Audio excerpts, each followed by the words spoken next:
Venus जो हमारे solar system का सबसे गर्म प्लैनेट है, जिसका टेम्परेचर 475 डिग्री सेल्सियस है। उसके बाद मरकरी हमारे सोलर सिस्टम का दूसरा सबसे गर्म प्लैनेट है, उसका टेम्परेचर 430 डिग्री सेल्सियस है। और हमारे सोलर सिस्टम का तीसरा सबसे गर्म ऑब्जेक्ट है जुपिटर का पहला और हमारे सोलर सिस्टम का चौथा सबसे बड़ा चांद आईओ। आमतौर पर इसकी सरफेस का टेम्परेचर -130 डिग्री सेल्सियस होता है, लेकिन यहाँ पर 400 से ज्यादा वोल्केनोस हर वक्त एक्टिव होती है, जो लाखों टन लावा को उगलती है, जिससे इसकी सरफेस का टेम्परेचर 1649 डिग्री सेल्सियस हो जाता है। लेकिन एक बात ने साइंसदानों को बहुत ज्यादा परेशान किया हुआ था कि सूरज से इतनी ज्यादा दूर होने की वजह से यहाँ पर इतनी सारी वोल्केनोस कैसे एक्टिव हो सकती है। यहाँ पर भेजा गई वायेजर 1 और जूनो स्पेसक्राफ्ट ने क्या कुछ देखा, ये अमेजिंग इंफॉर्मेशन आप जानेंगे आज की इस वीडियो में। लेकिन दोस्तों वीडियो लाजिमी एंड तक देखिए।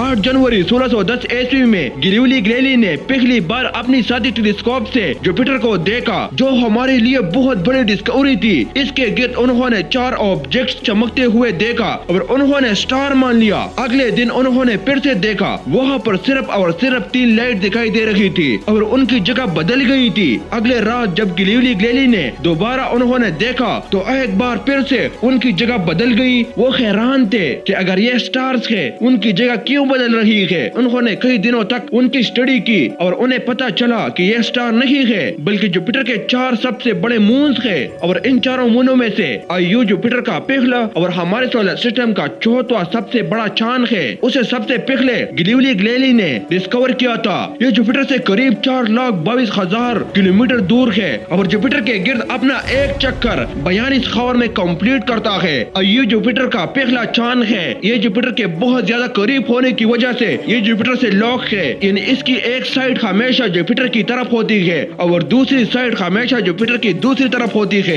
ये हमारे सोलर सिस्टम का वाहिद ऐसा ऑब्जेक्ट है। यह वोल्केनोस की तादाद हमारी जमीन पर मौजूदा वोल्केनोस से ज्यादा है और इस वक्त 400 से ज्यादा वोल्केनोस एक्टिव है। आखिर ये कैसे पॉसिबल हो सकती है, क्योंकि ये सूरज से 778 मिलियन किलोमीटर दूर है। इसके करीबी चांद यूरोपा पर बर्फ ही बर्फ है, लेकिन इस चांद पर लावा की समंदर बिखती है। आखिर कैसे? साइंसदानों का कहना है कि ये चांद 2 बड़े ताकतें जुपिटर और यूरोपा के दरमियान मौजूद है। और जैसा कि मैंने आपको बताया कि यह जुपिटर से लॉक है, जिसकी वजह से जुपिटर की पावरफुल ग्रेविटी उसे अपनी तरफ खींचती है। दूसरी तरफ यूरोपा की ग्रेविटी भी अपनी तरफ खींचती है, जिससे इसमें कचाव पैदा होती है और उस कचाव की वजह से उसके अंदर बहुत ज्यादा गर्मी पैदा होती है और ये गर्मी वोल्केनोस से लावा की शक्ल में बाहर निकलती है।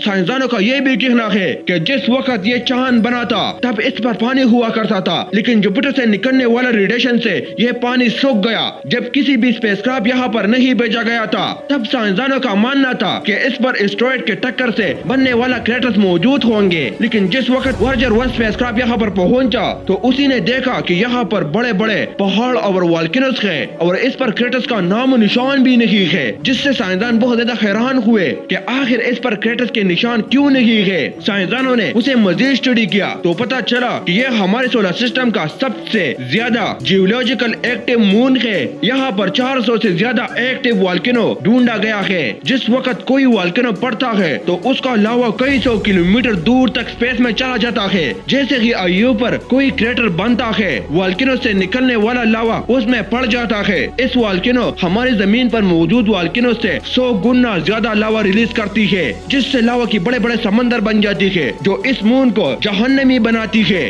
दोस्तों आप उसे ध्यान से देखिए, यह आपको कलरफुल दिखाई देगा, क्योंकि इसके वोल्केनोस से जो लावा निकलती है सिलिकेट सल्फर डाइऑक्साइड गैसेस में मौजूद होती है, जो इसके सरफेस को कलरफुल बनाती है। यहाँ पर आपको yellow, red, brown, white, black and green निशान नजर आएंगी। ये निशान जुपिटर के स्ट्रॉन्ग रेडिएशन से बनती है। इन वोल्केनोस के अलावा यहाँ पर 100 से ज्यादा पहाड़ मौजूद है। ये पहाड़ हमारी जमीन पर मौजूद सबसे बड़े पहाड़ माउंट एवरेस्ट से भी ज्यादा बड़े हैं। दोस्तों एक चीज और मैं आपको बता दूं, जब इस पर रात होती है तब उसका टेम्परेचर -130 डिग्री सेल्सियस होता है और जिस वक्त वोल्केनोस पड़ता है तब उसका टेम्परेचर 1649 डिग्री सेल्सियस हो जाता है, जो बहुत ज्यादा हैरानकुन बात है। जुपिटर के मैग्नेटिक फील्ड की वजह से 1 टन मटेरियल स्पेस में उड़ता रहता है, जिसकी वजह से इसकी चारों तरफ रेडिएशन का एक क्लाउड बन जाता है, जिसे हम प्लाज्मा क्लाउड कहते हैं। और यहाँ मैं आपको बता दूं, यहाँ पर बर्फ की बारिश भी ہوتی ہے۔ آخر کیسے؟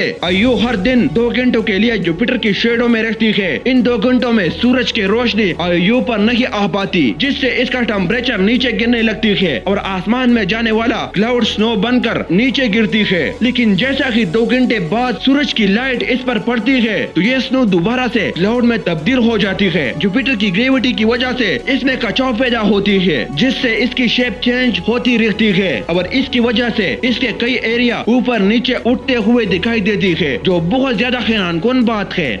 تو دوستو، آج کی یہ امیزنگ ایپیسوڈ آپ کو کیسی لگی نیچے کمنٹ سیکشن میں ضرور بتائیے، اور ویڈیو اچھی لگی تو لائک کرنا بنتا تو ہے، اور ہاں، ایسا امیزنگ ویڈیو دیکھنے کے لیے بنے رکھیے مائی پلس ٹی وی۔ تو دوستو، اپنا بہت سارا خیال رکھیے، تو تب تک کے لیے اللہ حافظ۔